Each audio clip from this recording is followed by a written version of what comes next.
मेरे जीवन में वीरेंद्र जी का स्थान पिता से ज्यादा गुरु का था। इसलिए साहित्य और कला मेरा विषय नहीं है, साहित्य कला के प्रति प्रेम जरूर रहा है और ये प्रेरणा वीरेंद्र जी के साथ बिताए बचपन के दिनों की वजह से मिली। उनके साहित्य और रंगमंच के सफर की कहानी मुझसे बेहतर बताने वाले यहाँ मौजूद हैं। वैसे भी इस विषय पर मेरा बोलना छोटा मुंह बड़ी बात हो जाएगी। अच्छा होगा मैं आप लोगों से वीरेंद्र जी के शौक, उनकी शख्सियत के बारे में कुछ बता पाऊं, जिसे मैंने खुद देखा और सुना है। जो बचपन की पहली याद है मुझे अपने पिता की, जब मैं 6 साल का था और उन्हें लेने भागलपुर स्टेशन पर अपने चाचा वगैरह के साथ गया था, जब वो लंदन से एक्टिंग में डिप्लोमा करके दिल्ली होते हुए भागलपुर आए थे। उसके तुरंत बाद जल्दी हम सभी लोग सपरिवार दिल्ली आ गए। बचपन में मैंने देखा कि वो बहुत परिश्रमी थे। आलस नाम की चीज या आलसी व्यक्ति उनके आसपास भी नहीं फटक सकता था। वो बहुत गुणी, प्रतिभावान थे। ये सब बाद में बड़े होने पर पता चला। माँ बिल्कुल साय की तरह हर काम में उनका साथ देती थी। मुझे नहीं याद कभी माँ ने उनसे अलग राय रखते हुए बहस किया हो। उनका मियाँ बीवी का झगड़ा या ऊंची आवाज में बोलना तो शायद सपने में ही देखा हम बच्चों ने। मेरी माँ शिवपूज्य साय की पुत्री है और वो अपने ही तरह से कह सकती थी उनकी बहुत चीजें, लेकिन कभी उन्होंने ऐसा कहा नहीं। उनके शौक अनगिनत थे। जैसे हम 5 भाई बहनों के आने से पहले जो सदस्य हमारे घर में आया वो एक प्यारा सा कुत्ता था। हमारे घर में हमेशा एक प्यारा कुत्ता रहा। उसे छठे भाई बहन की तरह मेरी माँ और वीरेंद्र जी का प्यार नसीब हुआ। वीरेंद्र जी सिगरेट पीते थे। शायद विलायत में उन्हें आदत लगी, लेकिन घर पर वो अपनी पसंदीदा तंबाकू का पेपर में रोल करके सिगरेट पीना पसंद करते थे। और जब लिखने पढ़ने बैठते थे उनका पसंदीदा तरीका तंबाकू सेवन का पाइप होता था और एक बड़ा खूबसूरत कलेक्शन था उनके पास पाइप का। ऐसे उनके पास टाई का बड़ा अच्छा कलेक्शन था जो आज भी मेरे काम आ रहा है। भागलपुर के ही महावीर झुंझुनवाला, जिन्हें हम लोग महावीर चाचा कहते थे, बहुत नामी एक्सपोर्टर थे और वीरेंद्र जी के खास दोस्तों में से थे। वो सिल्क के कपड़े का एक्सपोर्ट करते थे। तो जो थान का बचा हुआ कपड़ा होता था या एक्सपोर्ट में जो रिजेक्टेड माल होता था, उसका वो टुकड़ा वीरेंद्र जी को दिल्ली भेज देते थे। उसका कोट पहनवाकर वीरेंद्र जी बहुत चाव से पहनते थे। चाय पीने का भी उनका अपना खास अंदाज था। माँ सवेरे उनके लिए चाय टीपॉट में लेकर आती तो पूछती, आप पहला कप लेंगे या दूसरा? जब वीरेंद्र जी को थोड़ी स्ट्रांग चाय पीने का मन होता तो वो कहते थे दूसरा। तब माँ पहली कप चाय अपनी प्याली में डाल देती थी ताकि वीरेंद्र जी को उनकी पसंद की चाय मिल सके। ऐसा समर्पण किसी पत्नी का अपने पति के लिए बहुत कम देखने को मिलता है। एक व्यक्ति, खासकर लेखक की साधना के पीछे कितना अहम योगदान उसकी पत्नी का होता है, ये आप लोग जानते हैं। उन्हें बागवानी का शौक इतना गहरा था कि ऑफिस से आते ही बैग समेत बगीचे में चले जाते थे। वहीं पर उनकी चाय आती थी, उनकी खास खुरपी जिसे वो अपनी पसंदीदा गुलाब की क्यारियों में देखभाल करते थे, चाय की पत्तियों की खाद और न जाने क्या क्या। रिटायरमेंट के बाद जब किदाई नगर के ग्राउंड फ्लोर वाले बंगले से हम लोग कैलाश कुंज के टॉप फ्लोर के फ्लैट में आ गए तो जगह कम होने की वजह से उन्होंने बोनसाई पद्धति को अपनाया और बहुत खूबसूरत नमूने तैयार किए। उसके लिए वो बोनसाई के जानकारी वाली पहले कुछ किताबें लेकर आए। वो हमेशा कुछ नया काम करने से पहले किताब जरूर खरीदते। लंदन से भी हम बच्चों के लिए और कुछ नहीं बल्कि 4 मोटी मोटी किताबें द वर्ल्ड ऑफ चिल्ड्रन लाए थे। जब एक पुरानी फिएट खरीदी, साथ में पटरी से किताब ले आए थे, learning to drive in pictures. वो किताब से मैंने और बाद में मेरे छोटे भाई अजय ने खुद कार ड्राइविंग सीखा। हमारे साथ कभी कोई ड्राइवर नहीं बैठा गाड़ी चलाना सिखाने के लिए। मैंने करीब 15 लाख किलोमीटर और अजय ने तो सारे देश विदेश में लाखों किलोमीटर गाड़ी चलाई है, जिसकी शुरुआत वीरेंद्र जी की लाई हुई किस किताब से हुई, learning to drive in pictures.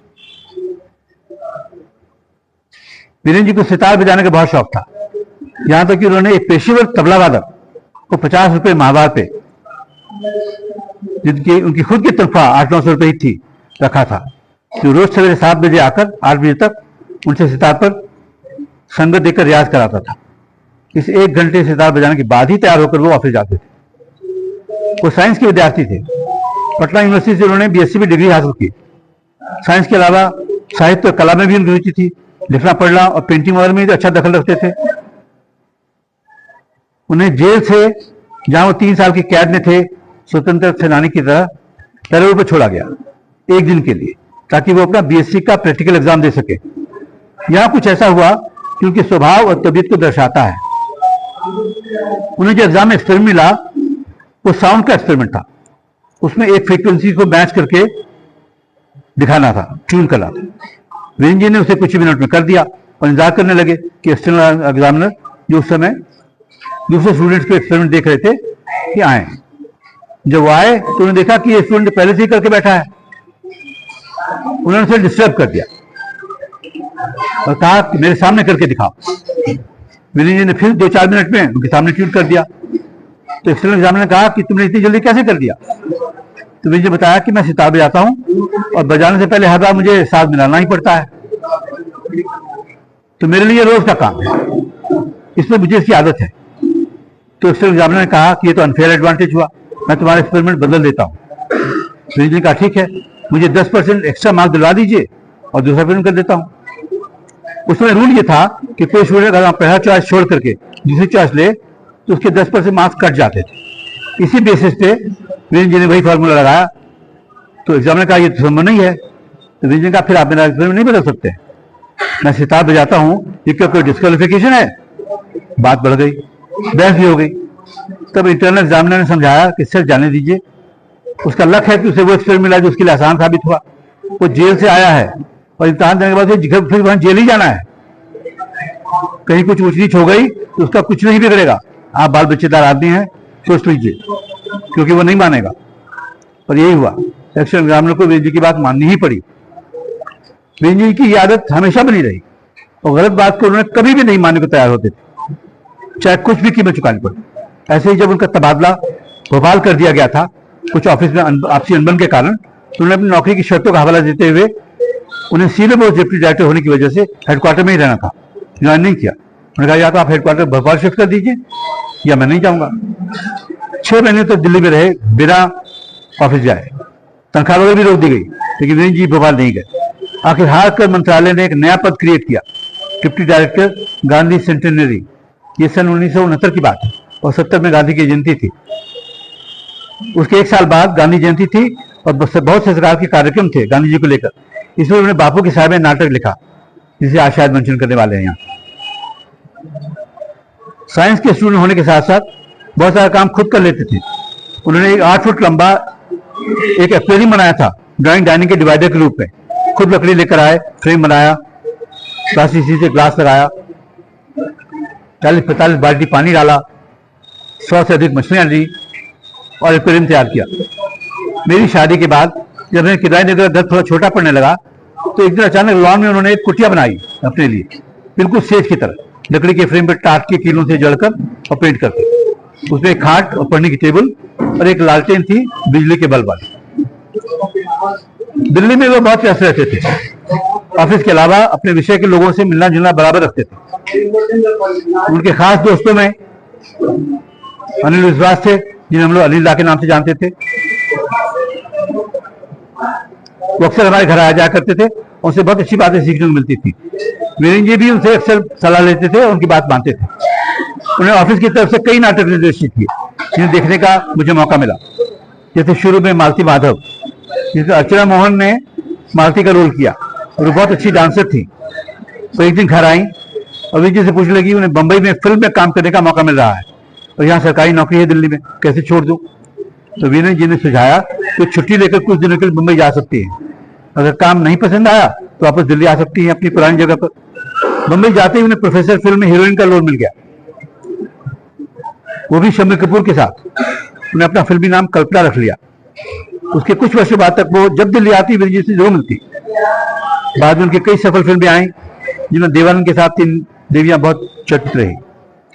नए लोगों को आगे बढ़ाने में हमेशा तत्पर रहते थे।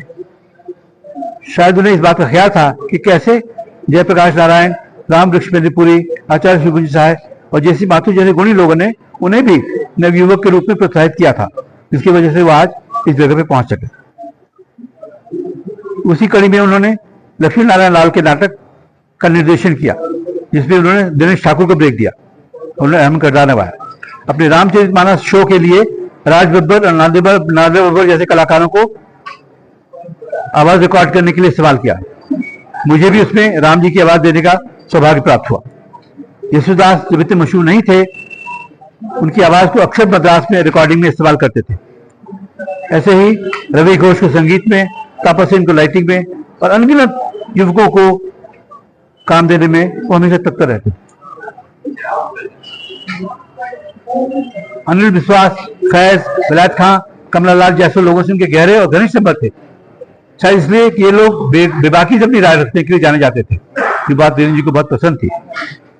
जब हरिवंश राय बच्चन के द्वारा अनुवादित मैकबेथ नाटक का निर्देशन कर रहे थे, जिसमें तेजी बच्चन लेडी मैकबेथ का रोल कर रही थी, तो चाहती थी कि अमिताभ को भी रोल दिया जाए, लेकिन क्योंकि उनकी आवाज दिनों एडोलेसेंट उम्र होने की वजह से बहुत कर्कश हो रही थी, इसलिए वीरेंद्र जी ने अमिताभ को रोल नहीं दिया। ऐसे ही बहुचर्चित नाटक अलकाजी के निर्देशन में अंधा युग खेला गया था, जिसे धर्मवीर भारती ने लिखा था। पुराना किला को स्टेज बनाकर, बैकग्राउंड बनाकर इस्तेमाल किया गया था, बहुत अच्छी लाइटिंग वर्क के साथ। उसके बारे में लिखते हुए वीरेंद्र जी ने कुछ चीजों की तारीफ की और कुछ चीजों की आलोचना। ऊंचा पर यही बात दिल्ली में नाटक से जुड़े कुछ लोगों को पसंद नहीं आई। मुझे भी लगा एक दर्शक के नाते, हालांकि मैं सिर्फ 13 साल का था, इतना सुंदर नाटक वीरेंद्र जी को क्यों पसंद नहीं आया। हिम्मत करके मैंने एक दिन पूछ लिया, तो उन्होंने बताया कि स्टेज क्राफ्ट और तकनीकी दृष्टि से एक सर्वश्रेष्ठ मंचन था, लेकिन साहित्यिक पहलू कमजोर पड़ गया इस तकनीकी चकाचौंध के आगे। उन्होंने समझाया कि इससे नाटक का बैलेंस खराब हो गया। उन्होंने उदाहरण दिया कि चार्ली चैपलिन के लंदन में उस कलेक्शन का, जिसमें बेहतरीन सीन है, जिन्हें चैपलिन ने अपनी फिल्मों से खुद ही काट के निकाल दिया, क्योंकि उससे फिल्म का बैलेंस बिगड़ गया। ये कलेक्शन हर फिल्म और ड्रामा स्टूडेंट को दिखाया जाता है सीखने के लिए। उस समय ये बात मुझे उतनी समझ में नहीं आई। बहुत साल बाद मैंने अलग पद्मश्री का एक नाटक टाटा थिएटर में देखा।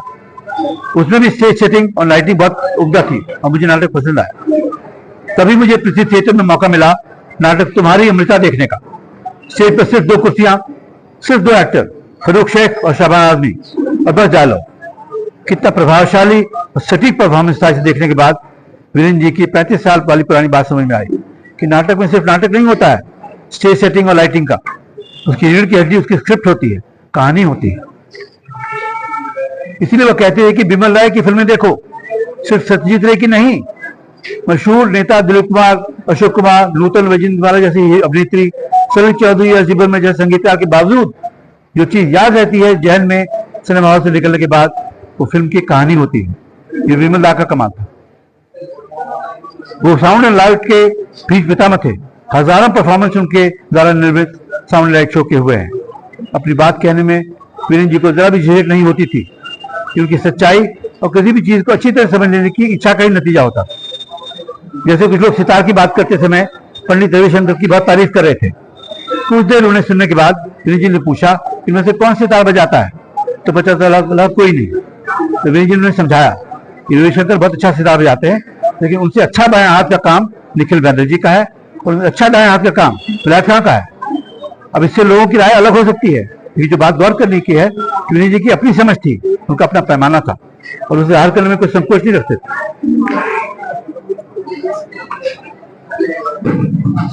हम सभी बच्चों में किसी ऐसी गाड़ी में नहीं बैठे जिसमें भारत सरकार की पट्टी लगी हो, क्योंकि हमारे पिताजी बहुत ईमानदार अफसर थे। आर्थिक कमियों के बावजूद कभी भी कोई समझौता नहीं किया। फक्कड़ी जिए और फक्कड़ी मरे, अपने जन्मदिन के दिन, जैसे शेक्सपियर ने। स्वतंत्र सेनानी होने का एक गुण यह था कि बहुत निर्दय साथी थे। कमिश्नर, गवर्नर, संतरी, मंत्री वगैरह का होने ना होने से कोई फर्क नहीं पड़ता। उनका कहना था कि अच्छे दिन और बुरे दिन दोनों ही उसी भगवान का प्रसाद है, तो फिर किससे शिकायत करें और क्यों। संक्षेप में सिर्फ यह कहकर अपनी बात खत्म करूंगा, उन्होंने जिंदगी को अपनी शर्तों पे जिया, भोगा और बहुत आनंद लिया। हिंदी नाटक के कुछ जानकार ऐसा मानते हैं कि उनके द्वारा किया गया काम हिंदी नाटक के चाहने वालों के लिए प्रेरणादायक सिद्ध होगा। यही सोच उनके लिए सच्ची श्रद्धांजलि है। Thank you.